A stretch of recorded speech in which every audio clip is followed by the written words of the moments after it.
عليكم ورحمة الله وبركاته. أعزائي المتابعين، جينا لكم بفيديو جديد ومعلومة جديدة وسؤال جديد بنجاوب عليه. كيف بحسب مدة التقادم في القضايا؟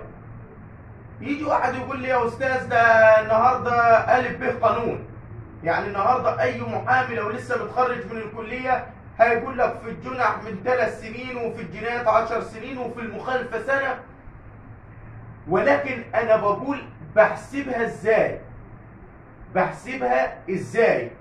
في قضايا كاملة وفجائية ومكتملة، فبنتكلم على القصة اللي احنا قلنا 3 و10 وسنة واللي احنا اتكلمنا فيه. طب لكن القضايا اللي هي القضية الجريمة المستمرة، الجريمة المستمرة، أنا بحسب مدة التقادم إزاي؟ بحسب مدة التقادم من آخر إجراء قانوني صحيح حصل في القضية.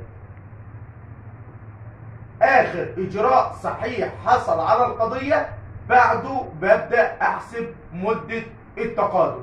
انتظروني في فيديو جديد ومعلومة جديدة.